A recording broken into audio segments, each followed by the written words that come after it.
Olá, amigos, saudações a todos os amigos espíritas. Mais uma vez estamos aqui em um bate-papo e, como sempre, eu inicio essas nossas conversas. Eu peço a todos que façamos uma oração e levemos o nosso pensamento, então, até o nosso Mestre Jesus. Imploremos a Ele a sua paz, como Ele mesmo diz, não a paz do mundo, mas a paz espiritual. Imploremos que os seus mensageiros estejam sempre conosco, nos intuindo, nos amparando, nos auxiliando a praticar o amor e a caridade que Jesus nos ensinou. Que haja paz nos nossos lares e que possamos nos transformar em multiplicadores da boa nova do Mestre, não somente através das palavras, mas principalmente através dos nossos exemplos. Hoje o assunto que nós vamos abordar está no livro Pedagogia Espírita, de José Herculano Pires, e em particular o capítulo O Mistério do Ser. Neste capítulo, Herculano Pires ele inicia falando o seguinte: a humanidade é uma só. O ser humano, em todas as épocas e em toda parte, foi sempre o mesmo. A humanidade é uma só, realmente nós sabemos disso. Nós tenhamos tantas raças diferentes, tantas línguas diferentes aqui no nosso planeta, mas a humanidade é uma só. Mas, mesmo a humanidade sendo uma só, os seres humanos eles não são completamente iguais.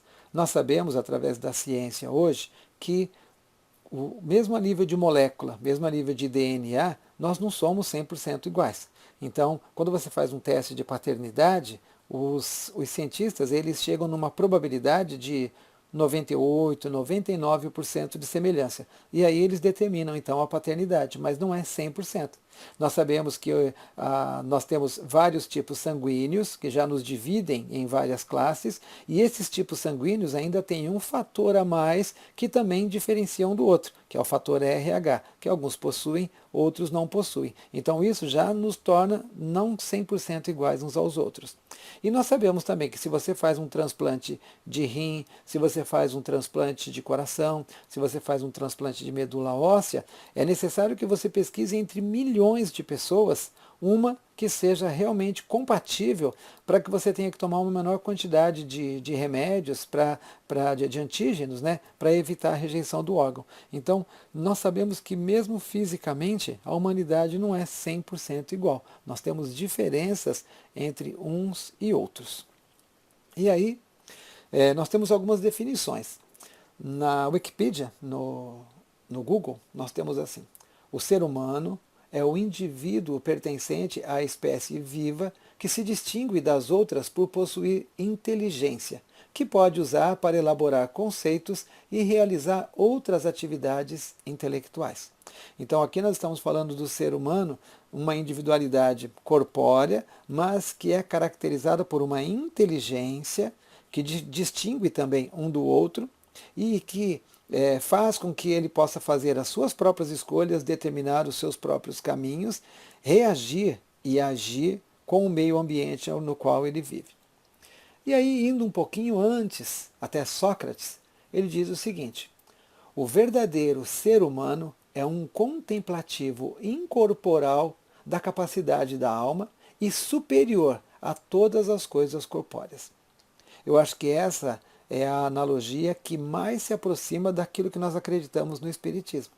O ser humano ser alguma coisa além dessa máquina de carne muito bem elaborada, que contém níveis de química, de reações físicas, além do conhecimento humano, e o homem está agora chegando muito próximo das capacidades, e cada um que se dedica a estudar essa máquina perfeita, ele nos surpreende. Nós vemos a cada dia homens no uso da inteligência, no uso da força, no uso dos movimentos, coisas que nós não acreditamos. Pessoas que conseguem andar e equilibrar em determinados lugares, pessoas que conseguem fazer determinadas contorções, que vão exercitando o seu corpo até na utilização da força bruta, não é? Então, assim, homens que vão utilizando a inteligência e vão percebendo as potencialidades e às vezes até usando o corpo para coisas que não deveriam usar também. Mas nós chegamos aqui no Sócrates num conceito mais elevado, onde o ser humano ele estaria até além da máquina que ele utiliza para se identificar como humano aqui na Terra.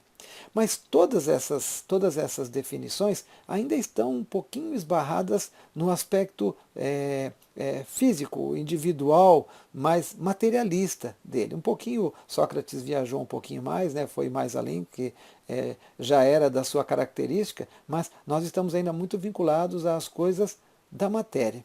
E aí foi uma vez feita uma pesquisa dentro de uma sala de aula numa professora americana, ela se chama Margaret Mead, e foi perguntado para ela assim qual seria o primeiro vestígio de humanidade.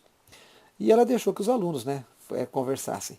E os alunos, cada um deles vai dando a sua opinião, e alguns alunos disseram que o primeiro vestígio da humanidade eram as ferramentas, era a roda, era o fogo, não exatamente dessa forma, né, mas para vocês entenderem a analogia.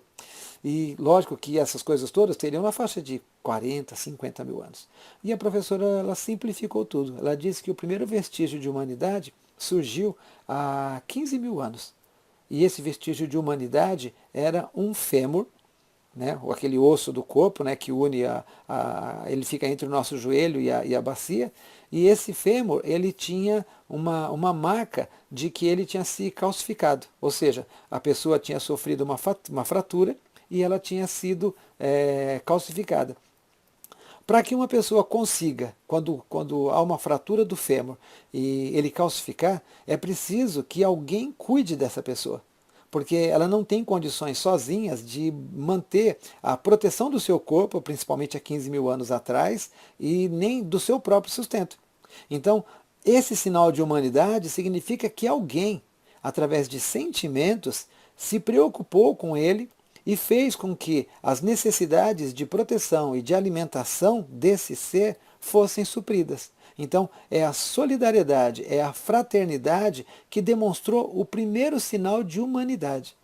As outras coisas todas inventadas pelo homem, elas são importantes porque tornam a nossa vida mais segura, mais saudável, mais confortável, mas não demonstram esse senso de humanidade, que seria o nós cuidarmos uns dos outros, o nós nos preocuparmos uns com os outros.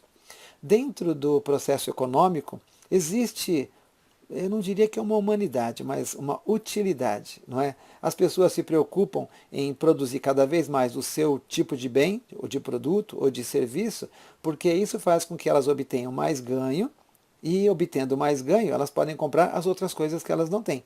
Então, como um tem interesse pela necessidade do outro, necessidade assim de adquirir as coisas, então nós acabamos sendo mais ou menos solidários. A globalização faz com que cada um de nós se especialize numa determinada coisa e isso vai fazendo com que cada vez nós possamos produzir melhor, em maior quantidade aquilo, e obtemos dos outros as coisas que eles possuem e que nós não temos a capacidade a mesma capacidade de produzir.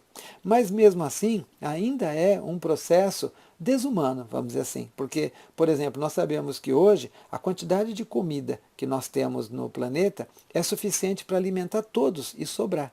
Mas, infelizmente, como o pensamento de humanidade, de fraternidade não é comum, então cada um de nós procura ter o suficiente para si e, às vezes, doar um pouquinho da nossa sobra para outras pessoas. Mas não é aquele sentido humano que Jesus nos passou, humano não, perdão, né? Não é aquele sentido divino que Jesus nos disse, olhai as aves dos céus, que não plantam, não semeiam, não colhem, mas nada falta para elas. Então, com certeza, nada faltaria para nós também se cada um de nós estivesse preocupado com o seu semelhante, com aquele que tem menos do que você. Continuando, então, qual é o grande enigma? O que é que tanto leva a ciência, que preocupa a ciência e que ela tem que buscar, que ela tem que encontrar alguma ferramenta, alguma coisa que possa definir essa humanidade? Herculano Pires diz o seguinte: o tipo psicológico de cada ser humano é único e irredutível à massa. O mistério do ser que aturde os educadores chama-se personalidade. Nós sabemos, né? Ai, o menino tem uma personalidade forte. aquela ou aquela outra pessoa, nossa, não tem personalidade nenhuma, se deixa levar por qualquer um. Então, nós sabemos que a personalidade é um dos identificadores da pessoa, e a personalidade, ela se manifesta de diversas formas. Então, se nós pegarmos a conversa de uma pessoa e nós transcrevemos essa conversa para o papel, transformamos essa conversa num texto, se nós lemos e for um texto um pouco longo, é capaz de você conseguir identificar, se for uma pessoa do seu convívio, quem é que disse aquelas palavras, porque as palavras vêm caracterizadas da personalidade. Então, nos livros, muitas vezes, a assinatura autográfica, alguma coisa assim, né, que nós podemos dizer dos livros, cada poeta ele tem a sua métrica. Cada escritor ele tem a sua forma, tem o seu traço, da mesma forma que a nossa caligrafia. Então, quando você pega um livro e vários livros que você arranca a parte onde determina quem é o autor, se você for um especialista no assunto, você consegue dizer se aquele livro é daquele autor ou não. Tanto é que a obra psicografada por Chico Xavier, na época, quando ele iniciou o Parnaso de Além Túmulo, a obra ela foi questionada na justiça e justamente foi localizadas as semelhanças que existe, porque a ideia, né, a fonte, o mentor da ideia é o mesmo. Então, isso faz com que essa assinatura autográfica, ela exista mesmo sem você saber. Então, a personalidade é uma coisa muito importante. E aí no Wikipedia também, nós encontramos qual a definição de personalidade. Personalidade é o conjunto de características psicológicas que determinam os padrões de pensar, sentir e agir, ou seja, a individualidade pessoal e social de alguém. A formação da personalidade é processo gradual, complexo e único a cada indivíduo. Então, a personalidade, voltando lá na humanidade, a personalidade ela também vai ter uma participação muito forte na nossa humanidade. Se nós convivemos num lugar, numa época em que o desrespeito às individualidades, em que o desrespeito às ideias, em que o desrespeito à posição social das pessoas for muito grande, dependendo da posição em que nós estivermos, nós estaremos na condição daqueles que estão brigando por direitos ou daqueles que estão exercendo determinados direitos em detrimento da liberdade dos outros. Então, a personalidade ela precisa ser trabalhada. Mas como nós somos espíritas, como nós acreditamos na vida após a morte, nós acreditamos que o espírito ele sobrevive ao corpo e ainda por cima vem diversas vezes neste mesmo planeta, nós também acreditamos que a personalidade ela não é formada exatamente na vida em que nós estamos. Essa personalidade ela já traz características, traços de outras oportunidades que nós tivemos. E essas características, algumas delas positivas, outras delas negativas, mas que vão se manifestando à medida em que nós vamos atingindo determinadas idades. Como iniciamos todos, vamos dizer assim, de um zero, entre aspas, por que de um zero entre aspas? Né? Porque nós percebemos, mesmo nas crianças, nós percebemos traços de orgulho, nós percebemos traços de egoísmo, nós percebemos traços de vou chamar de violência, não é? Mas não é uma violência como nós dizemos no adulto, mas assim, a criança que é mais briguenta, é uma criança que resolve mais as coisas batendo, mordendo, coisa parecida. Então, nós percebemos isso na criança, e isso mesmo sem a criança ainda já ter a sua formação de caráter. E temos a possibilidade, a cada oportunidade, de influenciar essa formação. Nós temos a possibilidade de interferir positivamente ou negativamente, né? Porque também podemos estar sem querer ensinando coisas erradas, achando que elas são certas, mas não vai impedir que elas, quando chegar o momento da sua personalidade, do seu espírito começar a despertar os aprendizados das vidas anteriores, não vai impedir que ele tente partir ou siga por aquele caminho que ele já está acostumado. Mas com certeza podemos interferir bastante. Um dos fatores que influencia muito e que com certeza vai ajudar, sempre ajudou e vai ajudar também a essa esse desenvolvimento da personalidade é a educação. A educação ela tem um papel primordial e é justamente o motivo, né, desse livro do Herculano Pires, Pedagogia Espírita. Ele tenta nos passar a ideia, vale a pena ver o livro inteiro, ele tenta nos passar essa ideia da importância de educar. E educar é uma coisa que até a própria ciência humana já está assim, se desenvolvendo cada vez mais, buscando cada vez mais, enriquecendo, né, essa, vamos chamar de ciência, enriquecendo essa ciência de educar com mais e mais parâmetros, com mais e mais acessórios, para que o processo de educar seja uma coisa rica. Mas ainda pecamos muito nesse processo de educar. A Unesco, ela criou, eu não me lembro exatamente a data, ela criou, né,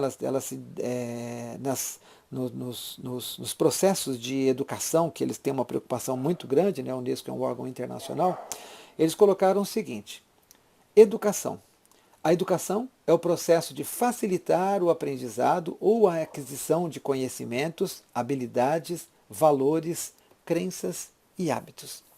E aí, eles criaram o que foi chamado de os 4 pilares da educação.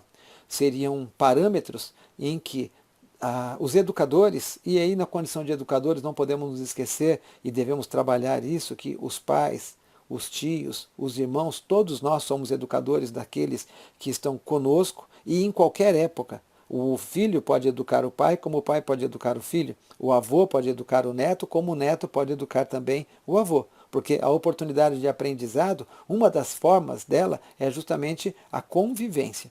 Então, eles definiram os 4 pilares da educação sendo, primeiro, aprender a conhecer. No aprender a conhecer é justamente a aquisição do conhecimento. É você procurar aprender a construir o seu conhecimento. Hoje nós temos no processo de educação uma coisa muito repetitiva. Nós temos um processo onde todas as pessoas são niveladas no mesmo ponto e se reforçando os mesmos conceitos. É um processo de massa, extremamente necessário para a nossa época, mas ele é um processo muito mais decorativo do que um processo intuitivo. No processo decorativo, não no sentido de decoração ou de enfeite, talvez eu não tenha usado a palavra certa, mas no sentido de você decorar as palavras, de você decorar conceitos.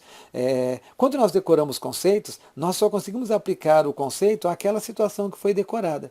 Quando você aprende a fazer uma inferência, quando você aprende a deduzir, quando você aprende a induzir, então você começa a entender onde você consegue aplicar aquela situação, mesmo que ela não seja exatamente igual. As metáforas, elas têm essa finalidade. Muitas vezes nos contam uma historinha e nós enquadramos aquela historinha numa situação nossa de vida.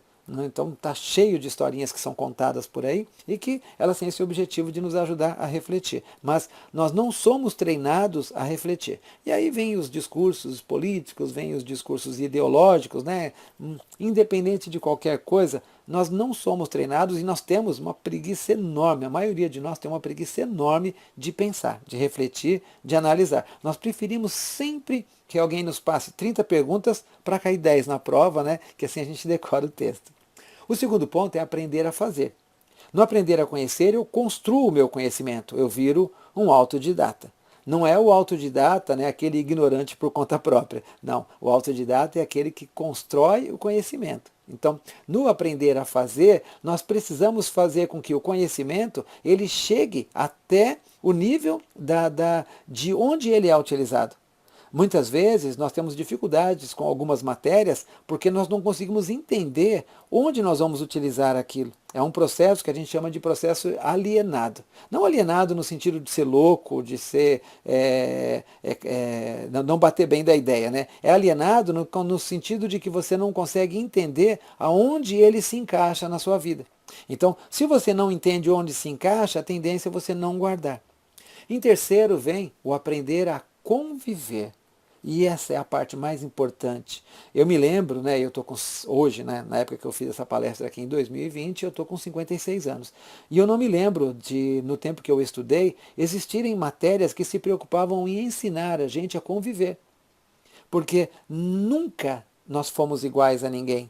E nós que eu digo, eu nunca fui igual ao meu irmão, que não é igual à minha irmã. Então, assim, ninguém nunca foi igual a ninguém. E nós não aprendemos isso, que desde de sempre, que mesmo que nós estivermos a mesma matéria, com o mesmo professor, nós não chegaremos exatamente à mesma conclusão, e se nós formos explicar aquele assunto, não explicaremos também da mesma forma, porque cada um de nós é diferente do outro. E por último, aprender a ser. Né? Quando você fala em ser, você começa a imaginar qual é o seu papel dentro da sociedade. Você começa a já imaginar como você pode contribuir para melhorar essa sociedade. Eu gosto muito de colaborar com as nossas entidades espíritas.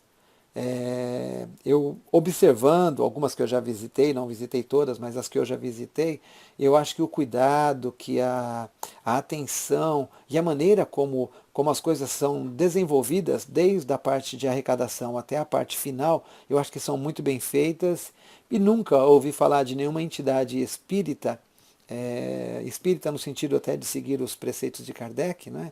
Então, nenhuma dessas entidades espíritas eu vi até hoje envolvido em nenhum escândalo por causa de desvio de dinheiro.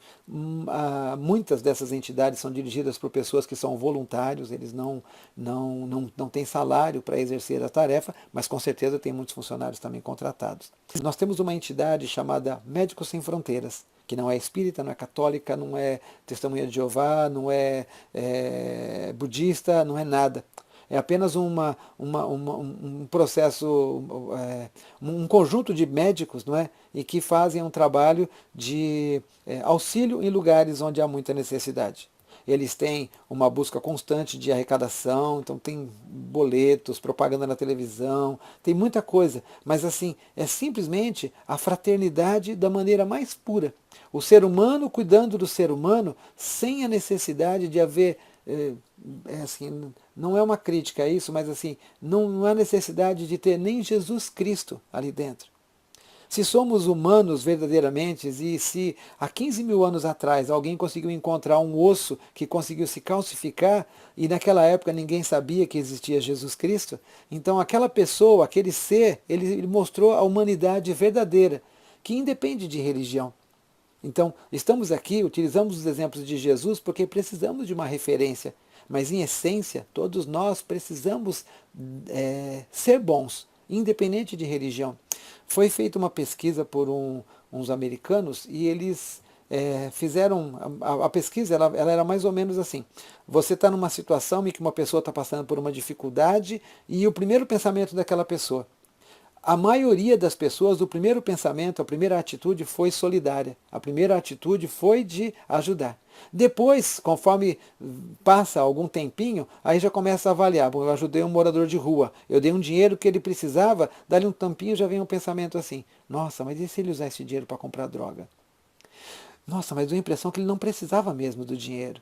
Então, numa primeira instância, o primeiro impulso nosso é um impulso humanitário.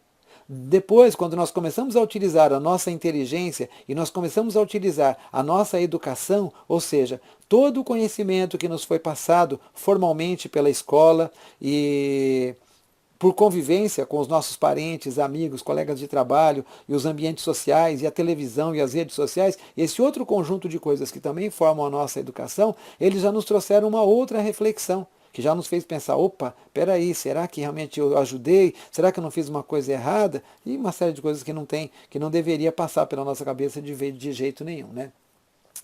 José Herculano Pires continua.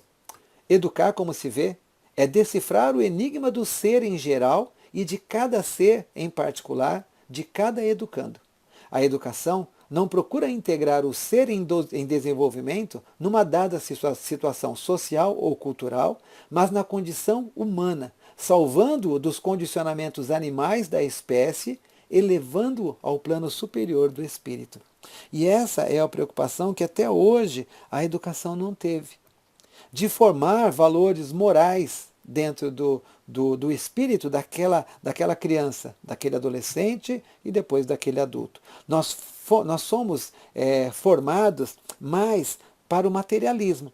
Nós somos educados para que nós possamos buscar uma profissão, para que nós possamos ganhar o nosso dinheiro e para que nós possamos produzir algum bem, algum serviço de qualidade. Mas nós não somos treinados para poder exercer a solidariedade. Não é declarado que você assim é cada um por si, mas ela acaba sendo implícita, porque nenhuma das matérias nos ensina isso. E se nós observarmos também, qual é o ensinamento que nós passamos para os nossos filhos que passa alguma coisa de solidariedade? O que é que nós damos de exemplo para as nossas crianças, para os nossos sobrinhos, para os nossos irmãos mais novos, para os nossos netos, de que é importante o fato de você aprender a dividir, o fato de você poder se doar, e até numa mensagem assim de Jesus, de você ser útil, de você ser servil. Nós alimentamos a ideia do orgulho, nós alimentamos a ideia do egoísmo, não diretamente, mas todas essas formas que nós temos de cada um por si, de você se esforçar ao máximo para conseguir, de você só ganhar. Quantos de nós, né, que vão participar de um jogo, de uma disputa, e não vamos no intuito de participar? Há um conceito de que o importante é competir, não é? Mas quantos de nós que entram em qualquer tipo de jogo e entram só para participar mesmo? Nós estamos sempre nos esforçando para ser os primeiros, né? Mas não para ser os primeiros a servir, não a ser os primeiros para ser úteis. Nós somos sempre os primeiros a querer os prêmios, a querer as vantagens. E se nós mudarmos esse processo de educação, se nós também, né, tentarmos, por exemplo, nas evangelizações, né, quem tem o contato aí com a evangelização infantil, se nós tivermos esse cuidado também de procurar trabalhar essa ideia da solidariedade entre as crianças, da responsabilidade que nós temos com aquele que tem menos do que nós, que também são palavras de Jesus, a quem muito foi dado, muito será pedido. Com certeza cada um de nós tem algo a mais que pode doar ao seu semelhante. E o conhecimento é o melhor de todos, porque conhecimento, quanto mais você divide, mais você tem, mais ele se multiplica. Conhecimento é a única coisa que você pode doar à vontade, que nunca vai acabar, ele sempre vai aumentar. O seu dinheiro, se você doar tudo, pode acabar. A sua comida que você tem em casa, se você doar tudo, pode acabar. Mas o conhecimento pode doar o quanto você quiser, que nunca vai acabar. E nós precisamos começar a pensar nisso. Precisamos começar a treinar, nós que somos espíritas, nós que temos esse esclarecimento da necessidade e da continuidade dos conhecimentos, né? Ou seja, aquilo que você está aprendendo agora vai ser útil para você na próxima vida, aquilo que você está ensinando para os seus filhos vai ser útil para eles como pais, que depois vai ser útil para os filhos deles, para quando os filhos deles forem os seus pais, né? Quando você retornar. Então nós que temos essa consciência, precisamos nos esforçar mais pela nossa formação psicológica, educacional, para que nós possamos ajudar. O mundo vai ensinar essa parte prática, profissional, predatória, vamos dizer assim, da educação. Não é? E cabe a nós que temos esse esclarecimento, então, enquanto o mundo não ensinar isso, essa solidariedade para os nossos filhos, nós exercemos esse papel de acrescentar a tudo isso que eles estão aprendendo materialisticamente, fisicamente, todos os ensinamentos de Jesus e fazer com que esses espíritos entendam também o papel deles de educadores dos filhos e das pessoas com as quais eles tiverem contato, principalmente através do exemplo. Sempre o exemplo vai ser uma coisa muito forte, muito mais do que as palavras, muito mais do que os livros, muito mais do que os textos. E se nós tivermos alguma dúvida com relação a isso, vejam o que fez Jesus. Ele não escreveu uma letra, ele não deixou nada transcrito em papiros, nem em cartas, nem nada. Mas o exemplo sempre foi muito forte e isso fez com que nós seguíssemos Jesus. Mais de 2000 anos depois, mais da metade do mundo vamos dizer assim, teoricamente cristão, né? Porque infelizmente nós não seguimos exatamente à risca os ensinamentos, mas se nós temos que falar assim, qual que é o maior exemplo de bondade que nós temos? Todos nós falamos que é Jesus. Gente, era isso que eu tinha para dizer para vocês. Espero que eu tenha sido claro na minha fala. E para encerrar a nossa conversa de hoje, eu também gostaria que todos fechassem os olhos, que levássemos do nosso pensamento até o nosso Mestre Jesus novamente, que agradecêssemos por esta oportunidade, porque Jesus disse que onde houvessem duas ou mais pessoas reunidas em teu nome, em seu nome, ali ele se faria presente. Agradecemos a presença do Mestre através dos seus mensageiros, imploramos as suas bênçãos e a sua paz sobre nós e novamente que nós possamos utilizar no nosso dia a dia todos esses conhecimentos, todos esses exemplos para a nossa mudança de atitude. Assim seja. Que a paz de Jesus esteja com todos.